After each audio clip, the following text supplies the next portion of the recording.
పశుపోషణ చేపట్టే రైతులకు గ్రాసాల కొరత లేకుండా బహువార్షిక పశుగ్రాసాల సాగు పథకాన్ని ముందుకు తెచ్చింది ఆంధ్రప్రదేశ్ ప్రభుత్వం.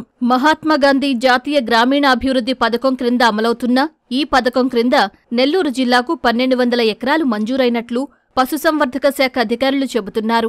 సన్న, చిన్నకారు రైతులకు ఈ పథకం క్రింద రాయితీలు కల్పిస్తున్నట్లు ఆయన తెలిపారు. 10 సెంట్ల నుంచి 50 సెంట్ల వరకు గ్రాసం సాగు చేసుకునే రైతులకు రాయితీ వర్తిస్తుందన్నారు.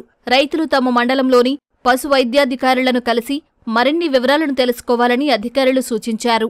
ఎంజీఎన్ఆర్జీఎస్ కన్వర్జెన్సీ యాక్టివిటీ ద్వారా గతంలో ఊరూరా పశుగ్రాస క్షేత్రాలు అనేది గత ప్రభుత్వంలో డెవలప్ చేశాము.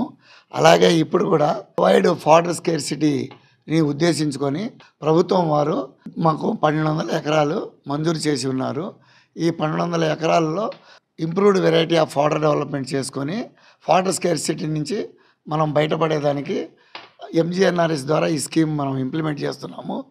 ఈ స్కీము అప్పర్ లిమిట్ 50 సెంట్ల వరకు వేసుకోవచ్చు, అంటే అరెకరా వరకు మనం వేసుకోవచ్చు. ఈ సాగు 10 సెంట్ల నుంచి 50 సెంట్ల వరకు పశుగ్రాసాలకి సాగు చేసుకోవచ్చు. దీనికి సెలక్షన్ కానీ ఐడెంటిఫికేషన్ కానీ పశు వైద్యశాల డాక్టర్లు చేస్తారు. ఏమేమి డాక్యుమెంట్స్ ఎవిడెన్స్ ఉన్నదో అది ఆల్రెడీ అప్లికేషన్ పంపించున్నాము. దోమా నుంచి ఈ స్కీమ్ ఇంప్లిమెంట్ అవుతుంది కాబట్టి జాబ్ కార్డ్ అనేది చాలా ముఖ్యము.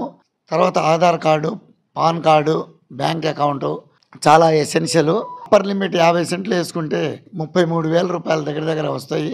ఈ గడ్డి జనరల్గా 40 డేస్కి ఫస్ట్ కటింగ్ వస్తుంది.